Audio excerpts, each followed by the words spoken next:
build your foundation. Leave your mark on this creation. Legacy, build your kingdom. Yeah, build your kingdom. Legacy, build your kingdom with Rudy Knapp.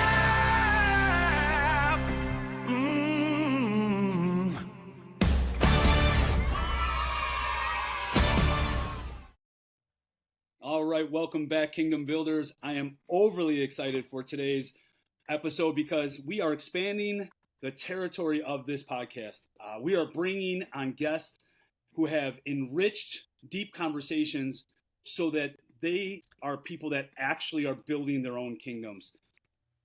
The people doing exactly what this show is supposed to be about, laying those bricks, filling them with mortar, and taking actionable steps required to build a legacy to pass forward to their families. This podcast has always been about building one another up, never tearing each other down, while we focus on concrete actions that ensure our kingdoms last forever. Today, I am absolutely privileged to introduce a member of my own family.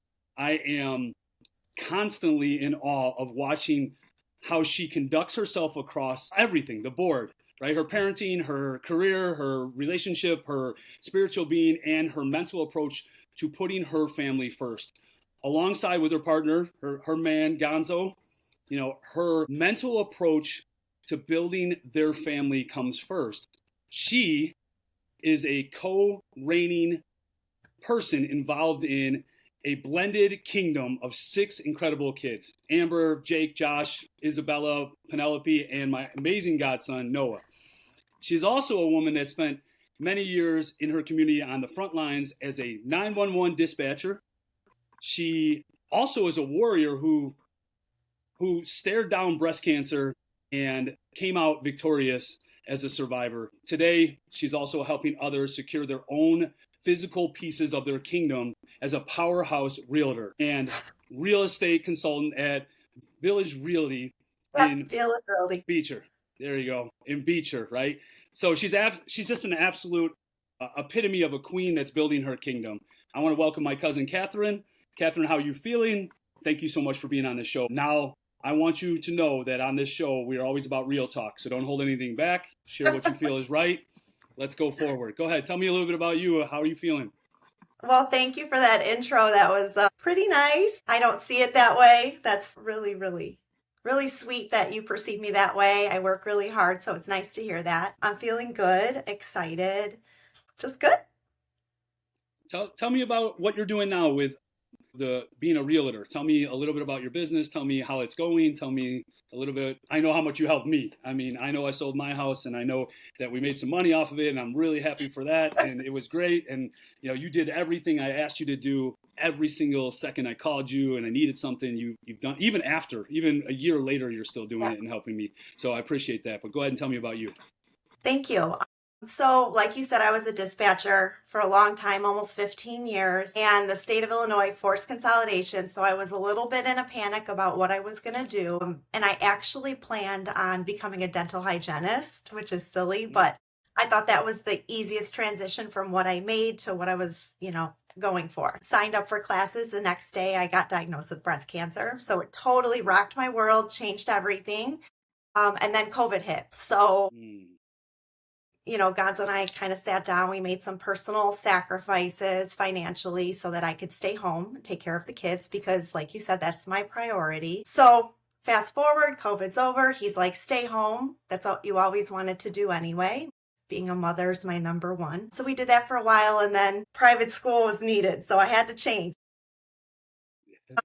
But being home and going through COVID and breast cancer, I was not willing to sacrifice time with my family.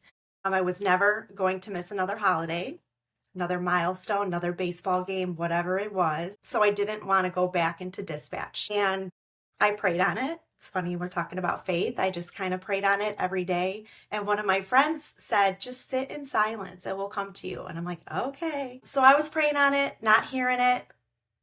One day I'm just driving on 294 and it was like real estate agent just popped in my head out of nowhere. And I was like, love that. I'm not salesy. Love that concept. Yeah, I'm not salesy. It's not my mission. I'm not here to you'll see, I don't bombard people with messages and calls, and they push us to do that. So this is truly being fueled by hard work, faith, lots of prayer, a lot of grit. It's hard. But yeah, it came to me. You are a Knapp, so I understand that concept, right? You got a little bit of grit in you, just like Yeah, all of our family. not That afraid is of a amazing. challenge.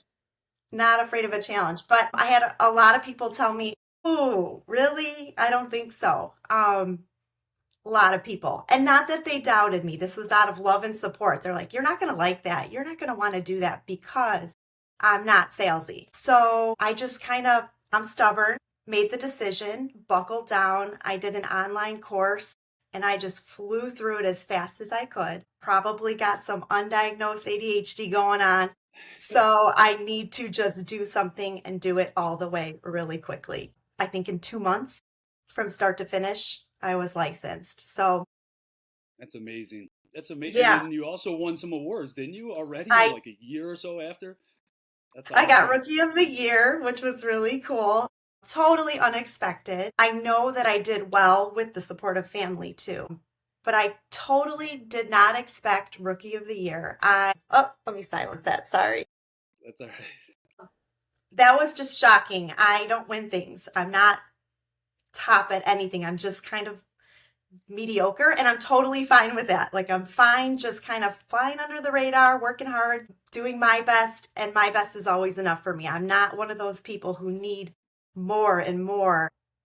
I just like to give my all to what I'm doing. So when I got Rookie of the Year, I was shocked and proud and excited, and I got one of the not top producer in my company, but one of the higher production awards. So I was really grateful. And I honestly, it's all prayer. I give everything to God. Not to sound Good. weird, but that's truly what It's has not got me weird. through the hard times. Yeah. It's Because not this weird. is, And see, that's exactly where I think people are so hung up on what other people feel. And I'm glad that you said that.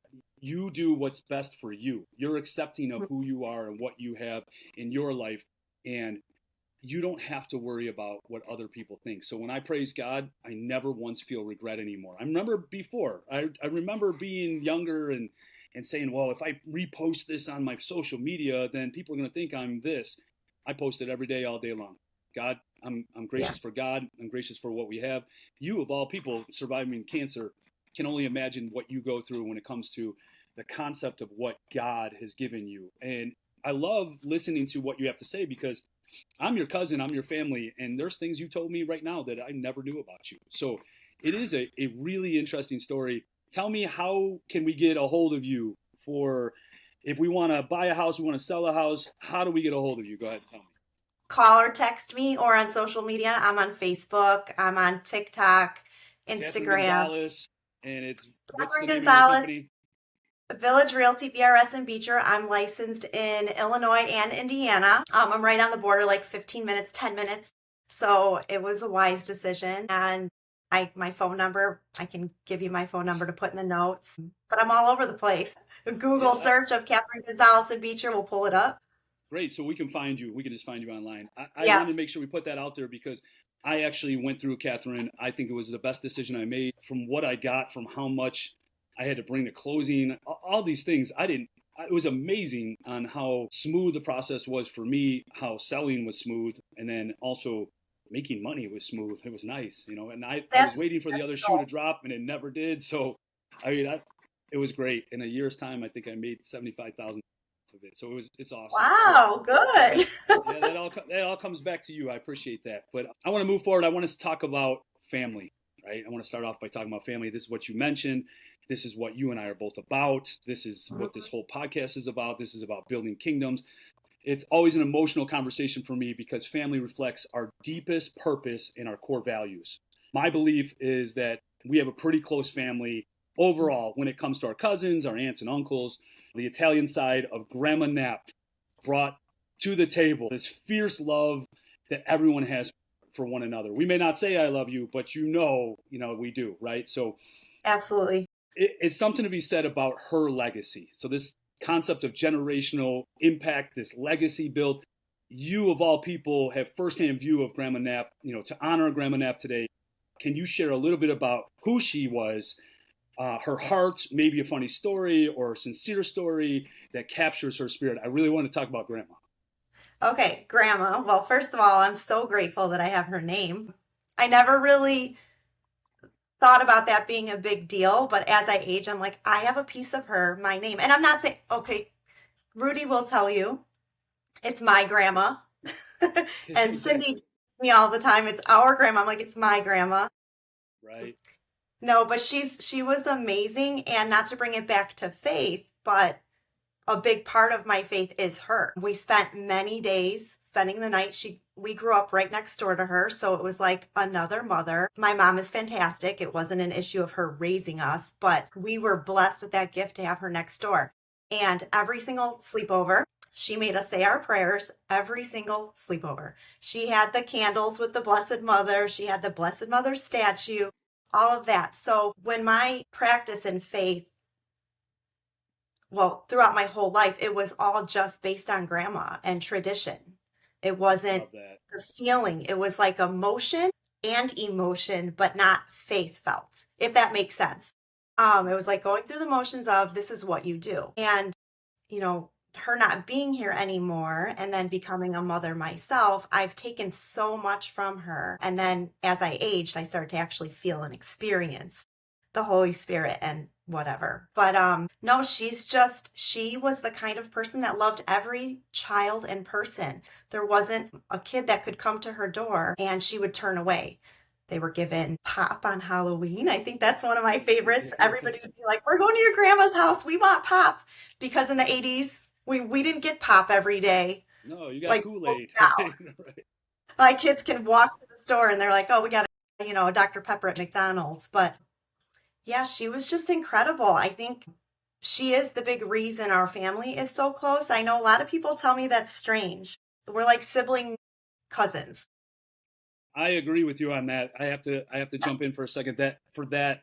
I believe I've always felt that cousins will step up for one another. We've seen it Yeah. throughout the years. We've seen it when, you got sick. We've seen it when other people in our family went through things. We see it right now and to this day. And what I notice about our cousins is it comes back down to where they came from. They came from their parents, and their parents came from grandma, and a legacy just comes from grandma and grandpa, the concept of who they were as people, what they did to pass down to their family, then they pass down to their family. This is generational impact. As much as we don't look at it in that big sense, it truly is. Grandma was she had a legacy. She was a legend. And when I look at grandma and I remember the things when I was younger, was the handshakes that she made you feel special, would be $5 bill inside her handshake. I remember I would get the $20 bill because I was a I favorite. I didn't.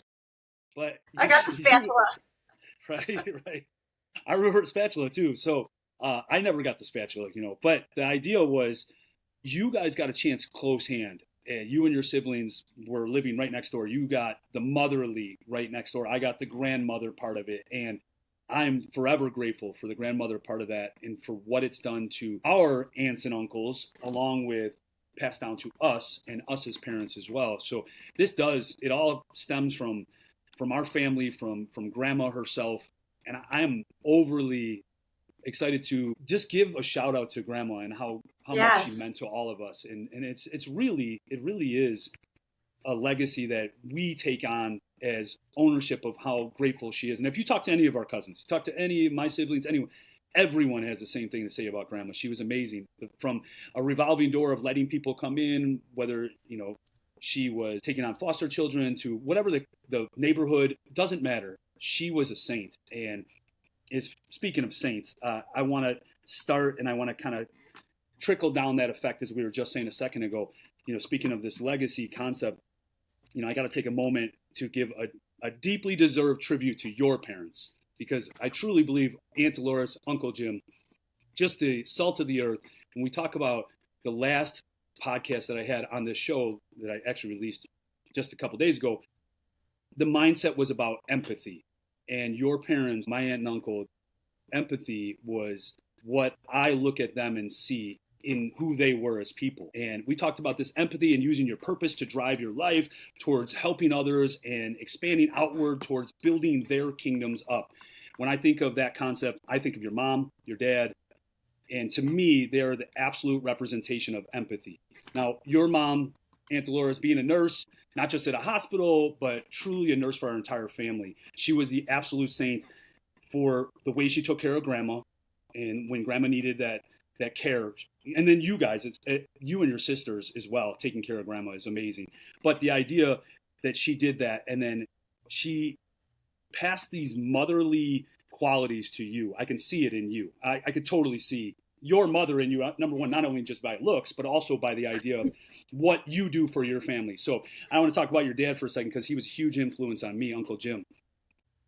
Unselfishness, running a volunteer youth wrestling program that changed more lives than I can count, to serving as a police officer for many years. On top of that, just being a great uncle and an incredible father to you guys. You and your siblings, your dad would do anything for them. He shows up, he fixes your house, he does everything possible. Yeah. Your parents passed down a legacy to you and your siblings that shows so deeply in the people you've all become. So I just want to make sure I took a shout out to them. When you look at the example of Uncle Jim, Aunt Dolores, watching them pour themselves into people like shapes the lives of what you want to do to build your own kingdom. So I just want to say that. Any response to that, I'll give you a chance to speak. Yeah, no, I think that actually starts with grandma. It's that unconditional love of people, blood or not. It makes you family. Grandma gave my mom a beautiful gift of love and just support. She didn't have that. She started with nothing. Abuse, orphanages, it could have gone the wrong way. Statistically, my mom should be in the streets and passing down those values. And because of grandma, my parents are who they are. And they're continuing that. They pass it down to us, that unconditional love. We all fall short, make mistakes, do things we're not proud of. Mm-hmm. But you still felt the love. No matter what. I don't like you right now, but I love you and I'm here. And that's what I try to do too. It is hard. Being a parent is so hard. My mom has 5. Yeah, grandma had probably 15 different people that she raised, biological or not. For sure. And every single one had a different personality and needed a different person to represent or present at that moment. And my parents have done that as well. And I hope, I'm trying to do it as good as they do. But I think that's interesting because we don't realize it until we're in our 30s and 40s, the impact that our parents have. You're annoyed. You're trying to be independent and be your own person, and you're looking at them in a judgmental way. And as you age, I don't know, it's wisdom. It's experience and wisdom. And I hope that I can pass that down to mine. Absolutely. I think that is such a profound way to think about it, is we take what we want from our parents. We take what we've learned from them. We take what we want. And then we also disregard the things that we don't want from them. So everybody doesn't do it perfect. And we all know parenting is not perfect. You probably have some things that you didn't want to do a certain way. I know I have. We know that exists in life. So that's why we have the autonomy of our own perspective. So when we look at that, we say, I love how my mom used to do this. I love how Grandma Knapp used to do this. I love how my dad does this. To this day, the work ethic that I have, we talk about grit, that comes from Uncle Robert, my dad, right?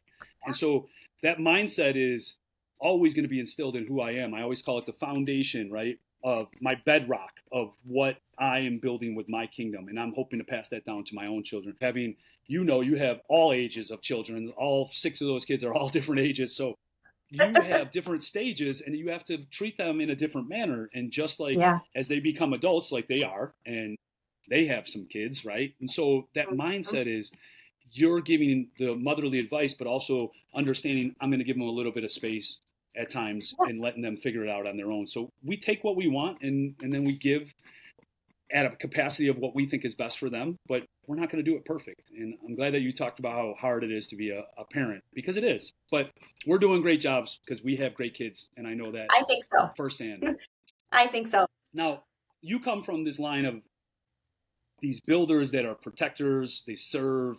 Gonzo was a police officer. Your dad was a police officer. Your brother is a police officer, or just retired as a police officer. And now you and Gonzo, you're building this own domain of yourself, right? This blended family of 6 unique personalities under one roof, sometimes not. Now they're getting a little bit older, right? It's a beautiful thing. So this takes some serious alignment and strategy. Let's look at the 5 pillars of life and how you kind of align your family life to that. That's what I want to ask a few questions on. You've talked about a bunch of it already, some of the questions I've had, and you've already brought up spiritual, you've already brought up your relationship and your sit-down conversation. But let's elaborate a little bit on that. Blending a family means merging an entire different histories, right? Habits, like dynamics. Yes. What was that breakthrough conversation? I know you talked about once you had breast cancer and staying home for the family. But what was that breakthrough conversation when you guys first got together and had blended family and you were creating your core values as a family? What do you think? What was that conversation? What did that look like with Gonzo? But then also, how do you know that you got your children all to buy in with this, right? All 6 of them. That's interesting. I think what comes into play there is a little bit of the negative Knapp trait. I tend to get a little controlling and take over. So I try to balance that, but we're stubborn, and I just had my vision. And it was like, thank God Gonzo is a very trusting and loving man, because he must have seen something in me, because he's like, go ahead. But my control kind of took over there. It's like, number one to me is children's safety and what is best for them. That is not easy. I had to sacrifice personal opinions and choices and lifestyles so that I could have a safe place for all of the kids, whether I carried them or not. I have deep love. And, when you have a blended family, you have exposures and, not always negative. A lot of them are positive too, that are very different to what I grew up in or experienced. So I would say I was very naive too. I look back, I wasn't a perfect bonus mom. We don't like step in our family to say that, but it is what it is. It's just a word. And I was very naive in the sense that everybody raises their kids the way I thought kids should be raised. You have school, you do your homework, you go to school. Like, this is just stuff that was just automatic in my mind. And I think, you have completely different lifestyles coming into one roof. I had to learn that it's not always fair to impose my feelings. What I think is right isn't always going to be right. This is an individual who has different experiences. And so I had to take myself back, kind of look at each situation. Okay, am I being too hard here? Am I being too pushy? But sometimes I don't care. If it came to safety, I don't care. These are my kids. Boundaries. You had boundaries that you had to set for your family, right? Right. I love that concept, because this is what Legacy Build Your Kingdom is talking about. It's you taking the step to say, I have to look at different perspectives. And I talk about that a lot on this podcast. It is very difficult. I had to learn this the same as you. In the dating world, I've learned many times coming into relationships that you are part of another expanded way of looking at how people raise their children. And so when you come across people that raise their children different than how you raise your children, sometimes those are boundaries that can't be crossed, and you can't make those relationships work because it's instilled in them. I have to be able to take a step back, just like you, and say, and I learned this the hard way sometimes, and being stubborn, being a Knapp, like you talked about, why are you doing it this way? Why would you do it that way? This is what's best for them. Now, my perspective's not always going to be right, and I have to be able to take a step back and say, just because I have this perspective, I have to start understanding your perspective. And one thing that I always talk about in my relationship pillar is you have to take a way in which you listen for understanding and then you speak for understanding. And it's very difficult sometimes because we speak because we want someone to understand us, but we're not listening because we hear a different answer than what we believe in. So when we get back to that point of what you did with your family and learning different perspectives and learning different lifestyles, that is, to me, what means that you are growing as a person. It means that you had to go through the trenches and learn that a little bit, and then find an equal way to build that kingdom, each brick by brick, with the mortar that comes in between to keep it together. And that comes from you and Gonzo having that conversation, right? I mean, that's truly two people involved. Now, I believe that there are some people that they're going to be more how do you want to say this, in charge of the relationship with decision making. But that's why some relationships work, right? Gonzo is a laid back person. He's an amazing man. I love Gonzo to death. I think he's a great guy. And I can see why you are with Gonzo. I think that because of what he does from his standpoint in a relationship, but also as a man, also as a father, to me, that makes it work. Your personalities come together and make it work. And that kind of, go ahead. I was just going to stop you. He will check me if I go too far, and that's what works. It's like he's very much an alpha that's like, hey, you're not my boss, but he does trust my decision making, which I value. So there is that fine line, and I would say that that's probably why we've been so successful in our marriage, is that he allows me and then halts me if I go too far. And not a lot of people like to do that, like there's a balance there, right? There has to be a balance there. I always say that the people you want around you are going to hold up the mirror. And often on this show, I've talked about this many times in episodes, hold up that mirror. The people that actually hold up the mirror to make you look inside that mirror, not tell you that you're wrong, but get you to see what you're doing outside of your own comfort zone, right? So I look in the mirror and go, wow, I really was acting this way, or I really was being strict, or I was being dominant in this situation. Holding up that mirror, you need those people in your life. And those are good friends that do that. And then those are good spouses. Those are good people in your life in order to do that for you, because now it grounds you and it puts you in a humble state that you're not always going to make that decision, right? But that leads me to the mental health growth part, that pillar. You guys had to create this household of peace, right? Yeah. And so when you create this household of peace, everyone has to have these family core values that how our family runs when you're in this house. And that comes back to both of you and growing together and learning together and experiencing together. And what could you mention about the mental health part of this? I know that we all struggle at times. I know that you have 6 different personalities in kids, and I know that you have another personality in your husband, and I know that all of those things are different. So it's really difficult. I have 2 kids at home, completely different from each other, twins, and I'm standing here and I'm going, wow, you guys are completely different. And I have to understand how this works in my household and then also in their mother's household. So we have still a great co-parenting where we talk and we come up with the same rules in our household, so they are more consistent on the approach of what we expect in the family, but also what do they bring to the table with their core values as individuals. And so we understand our 2 children and we learn our children. Some people talk about love languages and things like that, right?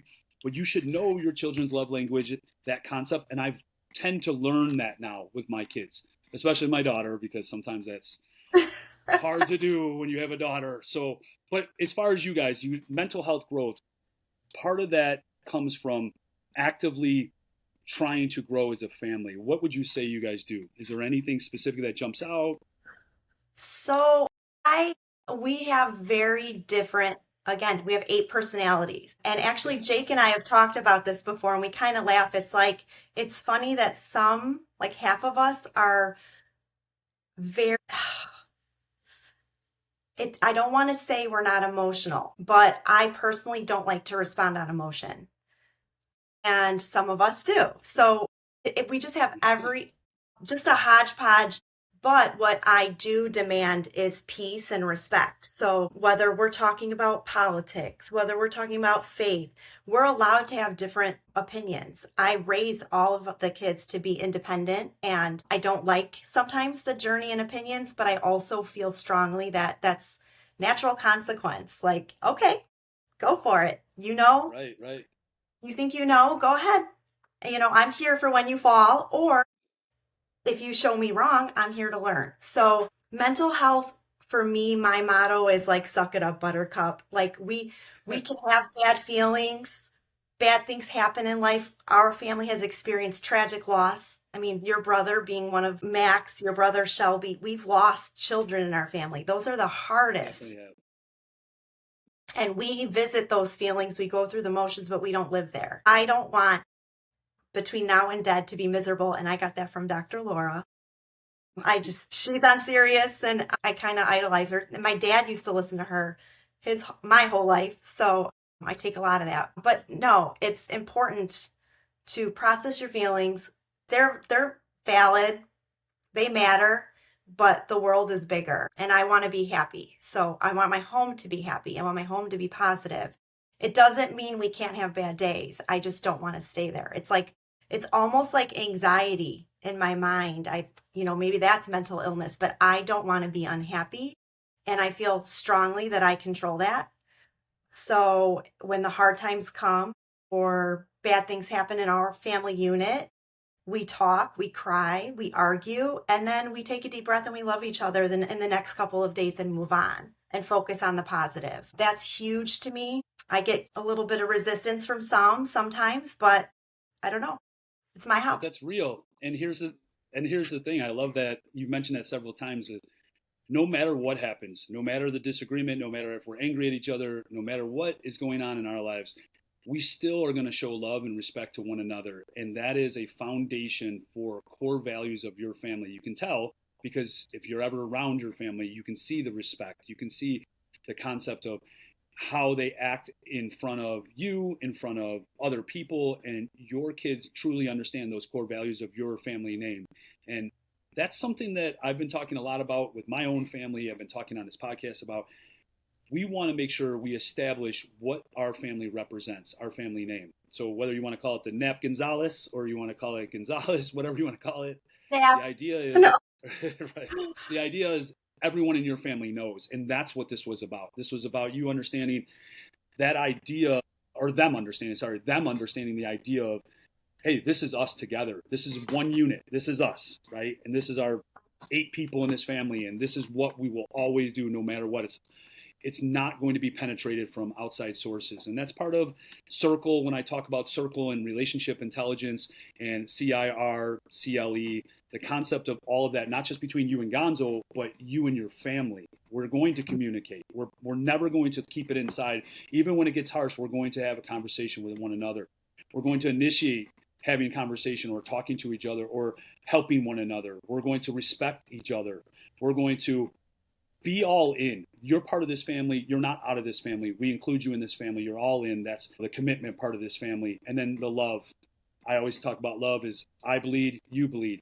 You hurt, I hurt. That concept comes into play even with our cousins. When someone's hurting, when someone's going through something, we're hurting, right? We feel that. That's called love. Doesn't always have to be relationship love. It could be your kids' love. It could be your cousin's love. But then the last one is E, endless effort. And we get into that concept of always trying to make our family better. We're always trying to build our family up. So that's awesome. I love the way that you responded to that because mental health to me is an active thing that we need to work on. And that leads right into your spiritual. You've mentioned it several times. Spiritual uplift is the anchor that a legacy has when the storm of life hits, right? With different school schedules and sports and co-parenting and calendars, how do you intentionally weave a shared spiritual foundation or daily faith practice in your home that keeps everyone grounded? Now, I know everybody has their own thoughts on spiritual. I know that you have 8 different personalities, so it's probably not as easy as a daily or everybody's on the same page. But as far as you implementing yours into, now let me say this before you answer that. My godson is an amazing kid. And so when I look at him, I see the spiritual part of him comes out more than anything else. And I asked you this recently, and I said, how does he love God so much that he would get up in front of people, praise God, he would do, and it really put me in check because it actually opened the door to me saying, why would I hesitate to praise God? Why would I ever hesitate to post this? Why would I ever hesitate to have a conversation about when I love God and I'm willing to share that? He has shown me that I don't care what people think. This is what I believe. This is who I love. So I'll go back to that question for you. So how do you put that into your life and your family life as well? That's a hard one. That's something that I've actually learned, and Gonzo and I have talked about it. We wish we can kind of go back in time and do things a little differently because faith has always been, we've always been religious and spiritual, but it wasn't number one. And we worked jobs that we worked weekends, both of us, all weekends for many years, most of our kids' lives. So we didn't have the opportunity to go to church every Sunday, make that a priority. That's one of our biggest regrets. And I'm not dissing public school at all. I'm a public school baby. My kids went to public school, but my 2 youngest being able to start in private school last year really opened my eyes on the impact I think that that has grown well, not Noah. He's kind of always been spiritual. Right. I don't know. For sure. He was born with it from day one. So I think for some people it's natural and others have to experience. But with Penelope, I noticed just an explosion in her faith, which was surprising. It caught me off guard. And that's actually what I've learned that I didn't. We would pray before dinner. We did all of the sacraments that you're supposed to do, again, out of tradition. And it's not that that's wrong. I gave them the foundation, and we talked about God. I would say, oh, we're going to pray about it, or let's pray for them. I remember somebody got hit by a car. My kid's Bella was like 4.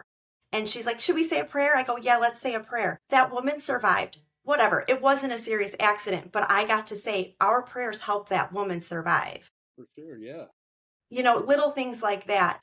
Then your kids go through teenage years, early 20s, life happens, and they have to kind of take that journey on themselves. And that is probably one of the hardest things for me as a mom is to see my kids maybe question God or why me kind of mentality. It's normal. I did it. I remember asking my mom at 18, how do you know God is real? And I just questioned, and I had such an attitude and a selfish kind of, I don't know how to explain. It was just I was so self-centered, but I had to go through that in order to become an independent person in life. And my kids are allowed to do that as well. I just continue to pray over them. And I know that the foundation I set and my prayers still cover them. So I'm confident that every single one will come back.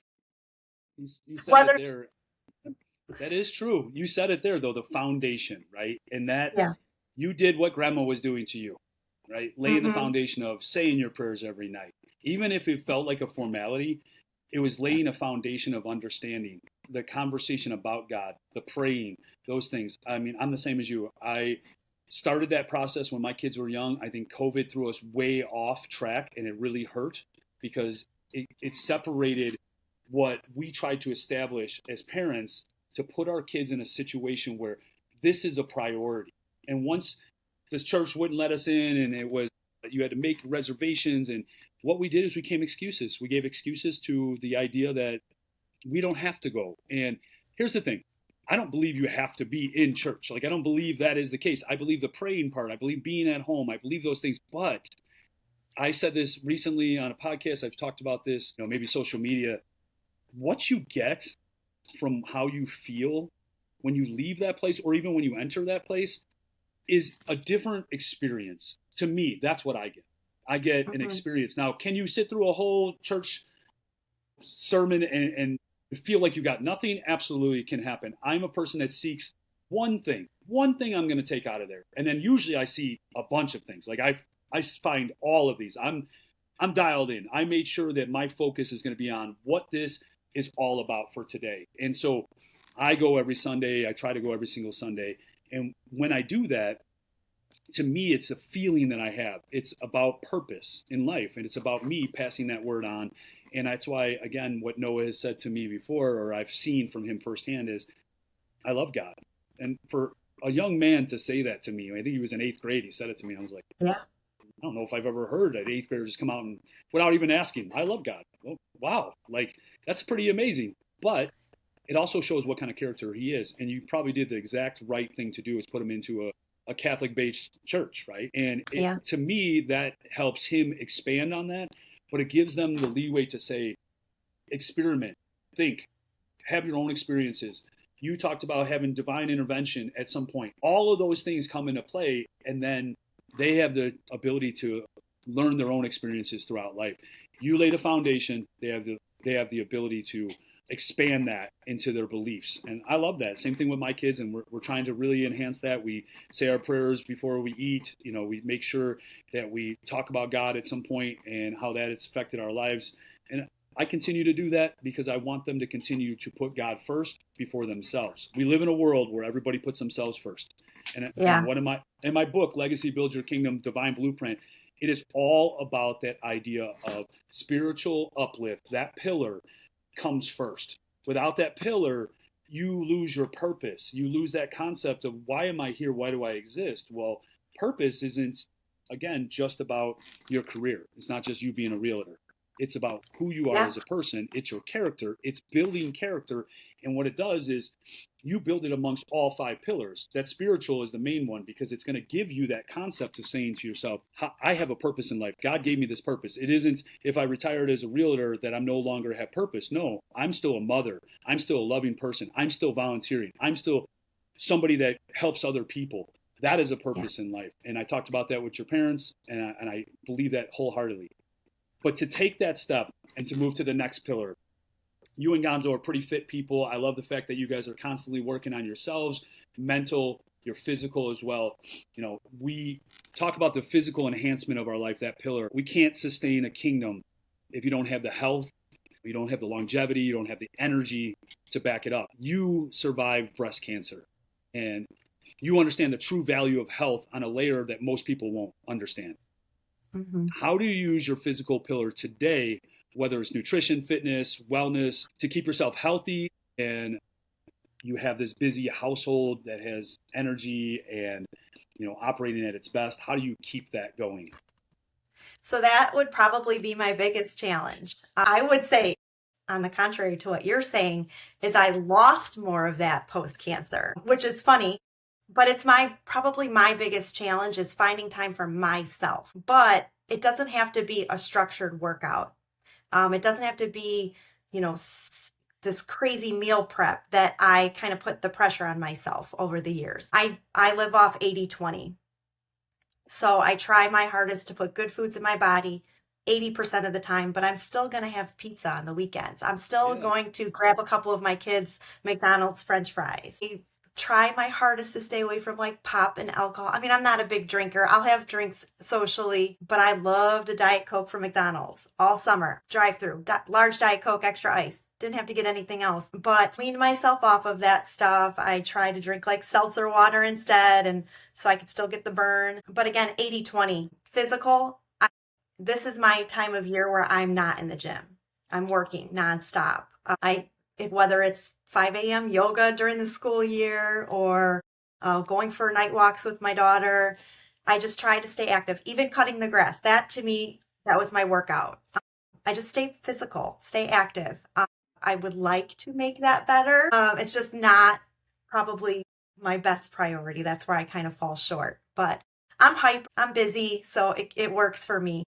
But constant movement, right? Yeah, you're constantly moving. I'm You're always constantly going. somewhere. Yeah.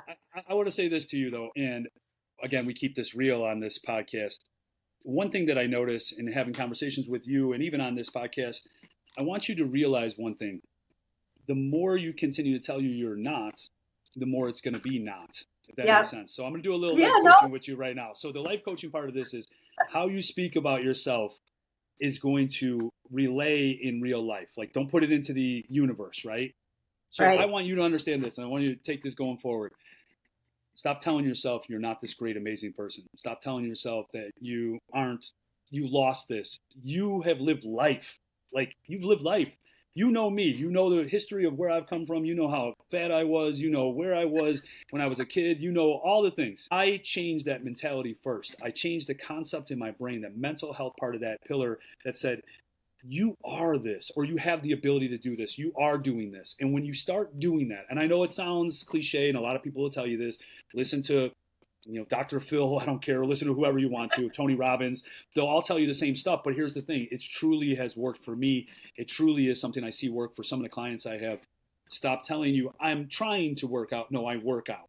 It's a difference in statement, right? Or I'm trying to be better. And I get it. You want reality. You're going to speak truth. And truth is, okay, I go off of my diet. I go off of whatever. I'm not a big fan of diet anyway. I'm on lifestyle changes, right? Yeah. We all do, right? Once in a great while, we'll have a pop. And I don't like pop anymore. I can't stand it. I haven't had it in probably a long time. But the mindset is I still will take that sip of pop. I still will have it once in a great while. It's okay to have moderation. It's okay to have the concept of saying, I don't have to be as strict as counting my macros if you're not that type of person, or you're not ready to be in that level yet. That's okay. You told us early on in this podcast that you're okay with where you're at. You're okay with the way you are being average, but you're not average. And you keep saying that, but you're not. And so that's why I want you to understand. You beat cancer. Thank you. You have a family. You produced a kingdom that's amazing. I want to tell you that again because I know that's hard to hear from some people. I know when people give me a compliment, sometimes it's hard to hear. Sometimes it is. One thing I learned from somebody a couple years ago was this. I receive that. Not deny it, not tell me, no, that's not me. No. I receive that. When you receive it, you take ownership of it. You don't deny. And so the moment you deny, you're throwing away something that's a part of you because someone else sees that in you. Whether it's just me saying it to you, whether it's other people, I'm sure you had a million compliments before. But the mindset is, I want you to take it and receive it. I know it sounds weird. I know it's weird. No, I get it. Talking to you, but it is something I would tell every one of my clients. I want that to happen for them. I don't want to keep you your whole day, but I do want to wrap up with the fifth pillar, which we talked about, career and finance. We've already talked about this a lot. You made this switch from being a dispatcher. You made this switch to being a realtor. You are helping people lay down the actual foundation of a kingdom that they're living in. You did it for me as far as getting me out of a situation, but also opening the door to a new situation coming in. These are things that are amazing. That financial career development, I can see it in yourself when you took on this role of helping so that your son can go to Catholic school. So you got your children in Catholic schools. You want to pay for those things so that they can go on and they can help with their spiritual, help with the rest of their life. Awesome. Applaud you for taking those steps along with Gonzo taking the steps that he's taken in his life. You guys are building a development of your finances to help your kingdom move forward. I look at that and I see it. I'm in awe of trying to make sure you have a plan. Now, I'm guessing you guys have more in-depth plan of your own things, but that spiritual pillar led to a career development pillar, which your finances have changed. You said, my family comes first. My family, I don't want to miss this. I don't want to miss another holiday. I don't want to miss these things. I'm not going to be a dispatcher anymore. Even though you helped at a dispatcher role, you're now helping your family at the role in which you're more hands-on. Again, building your kingdom. Your kingdom is that family. It is literally laying that mortar down to keep those bricks together to get them for their future. And you can see it in your older kids. They already have a future. They're already starting careers. They already have their own families. These things are amazing to look at, to see that it's come from you. So I'm going to give you a chance to respond. I'm going to let you say any closing remarks that you want to say. Tell us again about where we can find you one more time, and then I'll close it out. And I'll let you go on your day.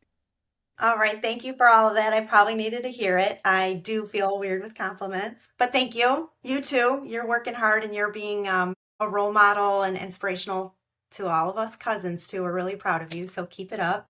Appreciate that. Yeah. So I don't know. Honestly, I know it sounds silly. And I said in the beginning, I just pray on my business. I was not comfortable with that either. I had a friend tell me that I'm supposed to. She said, it's not greed. I'm not rich by any means anyway, but I've prayed so that God can allow me to help people. And that's what I do. That's my kind of mission. The paycheck is nice and it helps support my family. But at the end of the day, I do separate myself from other real estate agents in that I want to be hands-on, problem solve, and I'm the one. I'm hands-on with every single transaction. Not that it's wrong to have a team and all of that. It's just, for me, that's what I want to do and what's important to me. And I just appreciate all of the conversation. I can be found again on Facebook. I'm Catherine Knapp-Gonzalez, just so people know who I am. And I think TikTok, I'm Catherine Gonzalez with Village Realty or VRS. I should have had that prepared, but the easiest way to get hold of me is call or text. And my number is 708-668-3282. But yeah, thank you for this opportunity, Rudy. No, I appreciate it. Thank you so much for being on this, Catherine. You are an inspiration. Everyone listening on Spotify, Amazon, Apple, YouTube, iHeart, make sure you check out Catherine at Village Realty in Beecher. Yes. If you want to secure your own piece of land that builds your kingdom, right? Keep laying those bricks, keep pouring that mortar, and we're going to see you next time. Big shout out to Grandma Knapp, the legacy, the one that built this kingdom. You see two of them here. We keep building on. We have our own children we're building for. Always remember to build your kingdom, but never forget who you're building it for. Thanks, Catherine. I'll talk to you later. Thank you. Bye. Bye. Ooh, yeah. Time to build your foundation. Leave your mark on this creation. Legacy, build your kingdom.